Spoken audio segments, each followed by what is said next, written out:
And also we've worked with some companies who've experienced significant challenges, so we've gone in and helped them out on how to actually recruit. So hopefully we're quite well placed at giving you some key pointers in this space. And why this talk as well? So I think this talk is probably important because I go and meet a lot of companies regularly, so I probably meet 2 or 3 companies every single week. We talk about what they're looking to achieve, their visions, their strategy, what they're looking to do. And it always comes back to the people. Where are we going to find these people to actually deliver on this strategy, and how are we going to actually retain them to make sure that we're doing what we need them to do. And also, obviously, we've got 3 very infamous people there as well, so Kelsey, Gene and Jez, quite well known in the DevOps circuit. So when I look at DevOps definitions, it always comes back to the people, so the engineers, the culture, the people who actually are required to deliver on this.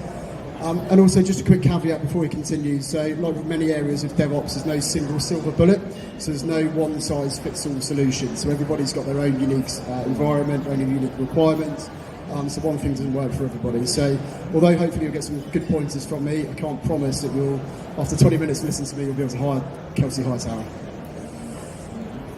In fact, I'm not even going to talk to you about how to hire good people. I'm going to talk to you about why potentially you're not able to hire and retain top talent in this space. Starting with the first one, so you're not using enough cutting-edge technology. So I think most people get into DevOps and related industries because of their love for the technologies. You know, this is their hobby, this is what they love doing. They were tinkering with computers at the age of 10. They didn't realise they could earn £800 a day as a contractor when they were 10 years old. They just love the technology.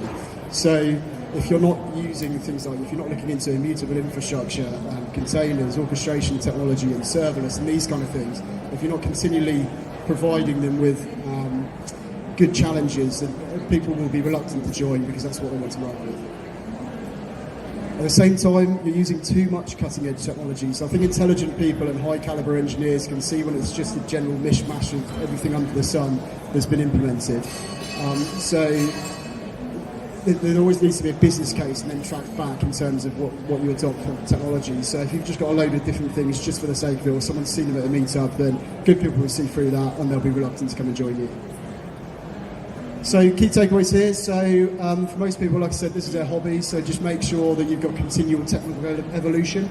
You're always looking into new improved tooling that will actually help your business, but at the same time, it will give your engineers something interesting to work with. But at the same time, although you want to provide autonomy, you want to be conscious of engineers going a bit rogue and just implementing everything under the sun because they want some exposure to it. So, you know, obviously remember this is a business, it's not like an engineer's playground. So, your culture is NAF. So culture is obviously a term that's synonymous with DevOps, you know, culture of the teams, culture of technology, culture of everything really. But I think that most companies have a slight issue with culture, and they talk about superficial things. Everybody has foosball, everybody has table tennis, everybody has fresh fruit in the fridge and a fridge stock of beer and all that kind of stuff. That's not really a culture, that's superficial. For me, a culture is more about the technical challenge, getting people really bought into a vision and empowering them to actually do great things. Some of the best teams that I've seen have been 8 engineers in a basement with no frills, but they're all really totally committed and hyper productive because they're all bought into a common goal. So think about your culture rather than, I think there's another issue at the moment with everybody saying they're a technology organisation. So every company I go and meet, with a supermarket or a gambling company or a financial services company, they all say we're a tech company. But the problem is everyone's trying to attract technology people and trying to be different, but actually they all end up being exactly the same. So I think people need to take a step back and realise what actually their culture is and what makes them different. So solutions to this, obviously be true to yourself. You don't have to always say you're a technology company. There's nothing wrong with being a supermarket. But what makes you special and what makes you different? And if that is the same as everybody else, then you know it's not table tennis or beer fridges. That doesn't make you different. Everybody's got that these days. And what is a technical challenge and what's going to empower people? That is really going to define your culture. So, and if you don't know the above, you need to start defining it, and you need to get the engineers bought in to actually help you define that as well. You're not doing the DevOps properly. So I think there's probably more qualified people in this room to discuss what DevOps actually looks like, and that's probably another talk all by itself. But I think good people see through the fact you're just maybe rebadging an operations team as DevOps or whatever it might be. And if that is what you're doing, you kind of need to take a step back and look for something different. Maybe you are looking for the wrong thing. You don't need to every time hire a super duper Kubernetes wizard when actually all you need is maybe an operations person. So yeah, if you're just calling it DevOps or maybe SRE, which seems to be the flavour of the day at the moment, and you're only doing it just to be in vogue, then maybe take a step back and look at what actually you need. And you're unknown in the community, so this is an interesting one. So I think companies who are consistently able to hire top talent in this space are companies who are very active in the DevOps community. So they're talking at events like this, they're active in meetups, they're talking at DevOps-Exchange or London DevOps or Cloud Native Meetup or whatever it might be. They've got a technical blog, they're just very active, they've really put themselves out there, they've got a social presence focused on technology. The companies who are putting themselves out there and talking about their technical challenges consistently, they're the people who are able to hire top talent in this space. So solutions here, so take a step back, do you really need that Kubernetes superstar, or is it just an operations person or developer or whatever it might be that you need? What is the actual hole you're looking to plug? What is the issue you're looking to fix, and then actually go and plug that. Identify what it is you need, and don't try to be too clever or in vogue. Don't just follow what everybody else is doing. In terms of the community side, so empower your engineers to talk at meetups and conferences. I think that gets them really bought into the company vision as well. So you're kind of killing two birds with one stone. You're getting engineers bought in, but at the same time, you're taking interesting things about your company out into the community. And yeah, just really generally put yourself out there. Your interviews aren't inclusive, so onto the process side now. So gone are the days where you could get someone across the room from you and line up 4 people in a panel and give them a technical grilling for 2 hours without letting them go to the toilet or have a glass of water or anything like that. It needs to be really inclusive. It's a two-way street these days. There needs to be a fundamental reason why the person sitting opposite you would come and join you as opposed to the other 500 companies hiring for DevOps talent in this space at the moment. Or maybe a reason why they would leave a position they're perfectly happy in to come and join you. So you need to be included. You almost need to be prepared to be interviewed yourself. There's got to be a reason why they would want to come and join you, rather than just giving them a technical drilling and deciding whether they're good enough or not. Your process are too slow. So this is probably one that me and my counterparts in recruitment would probably be on hiring managers' backs about too often.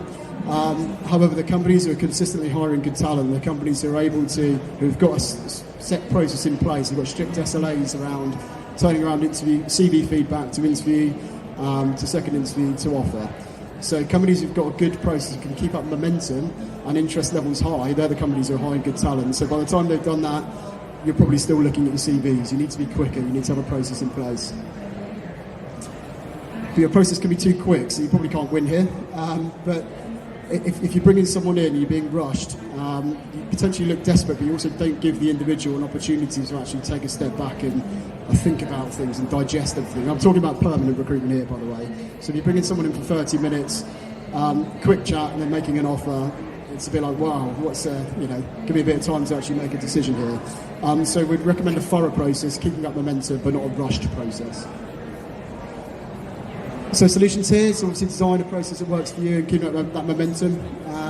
Hold people accountable is one thing that I'd probably recommend. So instead of cracking the whip over them and saying this is the part you have to play in recruitment, empower them that actually this is a good thing for them. It's good for them to be involved in choosing their peers.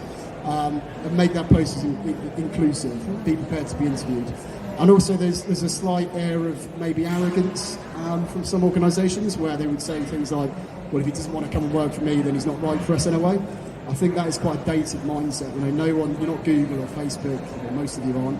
No one woke up this morning wanting to come and join you or desperate to come and join you, so just remember that. There needs to be a compelling reason and you need to get that across to them. Technical testing as well, so that's probably a whole another topic that we'll probably talk about for another half an hour, but technical testing too early. So if you do have a technical test as part of your process, obviously that's a good thing. You need to technically screen people, but if you're giving that out too early, before you even engage someone in the process, you will experience significant dropouts. People just won't do the test, or they'll prioritise other opportunities. You need to get people really engaged, so actually they're prepared to do the test because they're really interested in your company. You're using wrong people. So in terms of this, slightly potentially controversial one, but I think a lot of companies are, the fashionable thing at the moment is to hire someone internally to manage your recruitment for you. And I think a lot of companies feel this is their silver bullet, this is going to solve all their issues, but in reality it's probably not. and people underestimate how difficult this job actually is. So they just get anybody in expecting them to perform miracles, and they can't. But also in terms of using the wrong people within the process. So who's involved in the interview process? Are you using contractors to hire permanent staff? Potentially that's a slight issue. Are you getting people in the process to replace themselves? That's a big no for me, because obviously no one's as good as yourself, so you're probably never going to end up hiring someone. So just be conscious about who you're actually involving in the interview process. Is there a difficult character within the team who's putting people off? If so, potentially look to swap them out with somebody else or her. Money talk, so this is an obvious one, but obviously if you pay more money, the candidate pool will increase. Now, obviously, like I said earlier, most people get into this industry because they love the technology, it's their hobby, so money isn't the only motivator, but at the same time, technology doesn't put food on the table, it doesn't pay the mortgage, so money is a motivator to a certain extent for everybody, so it's an obvious one, but if you pay a bit more money, you should expect to see a higher calibre of individual come through the door. But also in terms of money, look at, rather than bottom line spend, look at return on investment. The return on hiring someone great as opposed to someone good can be astronomical. At the same time, though, money isn't the only. If you increase the budget on your salary, it doesn't necessarily guarantee you a higher calibre of person. If money is your only selling point, then you're probably struggling slightly, or you're a bank. So potential solution, just don't underestimate the power that a good recruiter can do for you, whether that's internal or if you're using external agencies or whatever, and obviously be conscious about who you're actually using in the interview process as well. On the money side, look at return on investment on hires rather than bottom line cost. If you do increase the budget by 20-30%, is that person actually going to deliver significantly more value to your company? And if so, is it potentially a good idea to do so? But don't just solely rely on the money, because if you do, and that's your only selling point, then you're probably not going to hire the right people, I would have thought. Another thing as well, value to us. So a lot of companies say to us, well, the value to us for this individual is lower. And if there's a big disconnect between value to us and actually market rate, you probably need to really reassess what it is you're looking for. You're going to have to relax your criteria, because value to us it's almost irrelevant if the market value of that individual isn't aligned with the value to us. You're just not going to be able to hire those people. There is no end goal. So this one is more about probably the retention side. So getting teams bought into actually achieving a common goal. So what's the objective? Why are we all here? What are we looking to achieve? I think you consistently need to have that end goal, otherwise people slightly get disillusioned and potentially leave. Is there a company vision in place? If not, can you put a vision in place for your particular team that everyone can drive towards and share that common goal? Maybe you are the issue. So the number one reason why people leave jobs is for their manager, which is probably why so many people leave LinuxRecruit. But maybe you're the issue is more about your accountability for the whole process. So what can you change about yourself? The easiest thing to change in this whole process is your own behaviour. So just take accountability and responsibility for it. So what could you be doing differently? What could you be more inclusive during your interviews? Could you be a more collaborative manager? Just take a look in the mirror, basically is what I'm saying. So solutions here, so define those goals and the vision. If there's no company vision, or if that's above your kind of remit, look to introduce you one for your particular team, and get team members actually doing that as well. So get them defining their own vision. You're almost empowering them to define their own future. And also around yourself, is there anything you can change? Just take that responsibility and accountability for your own actions, and just be nice. I think is the bottom one. So yeah, great. I'm just going to finish on the skills shortage. So we see in the media, we hear at events like this, that there's this huge skills shortage. Demand is high and candidate pools are relatively slim. For me, I think that's a bit of a myth. I think it's a fallacy. I think there's just a fundamental issue with the way that we're approaching recruitment in this space. I think companies are obsessed with hiring an individual who's doing exactly the same job at another company or a competitor, rather than looking at the actual individual themselves and the attitude and aptitude of that person.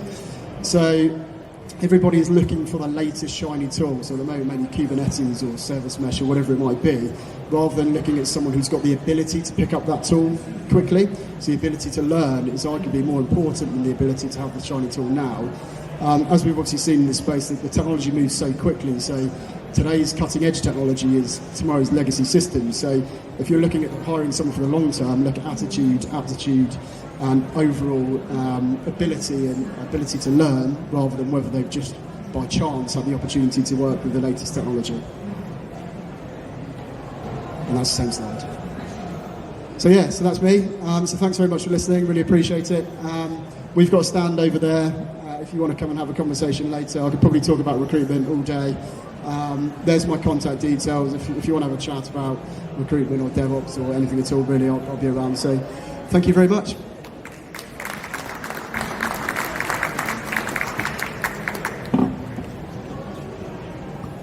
Jason, has anyone got any questions for Tony briefly? Yeah?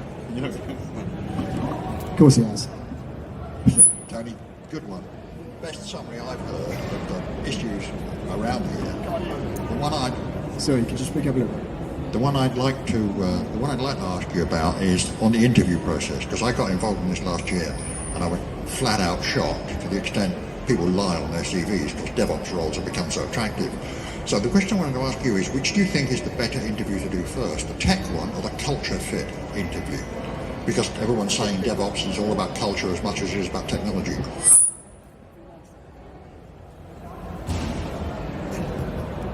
That's a good question, and obviously I think the challenge at the moment is obviously DevOps is a lucrative market, so you've got people trying to jump into the DevOps industry from loads of different disciplines and putting the keywords on their CVs because they've had it picked up and that kind of thing. In terms of which interview to do first, so I don't know, could you not do them together? I'd probably say have one interview where you're actually assessing culture and technology at the same time. Two different people, okay, all right. Could they not interview them at the same time? Then to be honest, and I think I come on to technical testing as well, so I said technical testing too early is potentially an issue. But that's a remote technical test. If you're sending out a technical test that's administered remotely and you take 2 hours to do that in your own time, I'd probably say cultural first, definitely. But also it kind of depends as well. What's more important to your organisation? I'd probably say if you're a consultancy, potentially, the cultural side is probably more important, so you want to get that done first. If you're an end user organisation, maybe the technology side is more important. But yeah, it kind of depends, and I don't think it necessarily, if they're both equally as important, they probably are, probably doesn't really make a difference which way around you do them. But I think maybe to get people more bought in, the cultural might be better first, because you're obviously giving them a bit of a sell and get them intrigued in your company and that kind of thing. So, but yeah, it depends is the cop-out answer. Any more questions? Great, thanks a lot.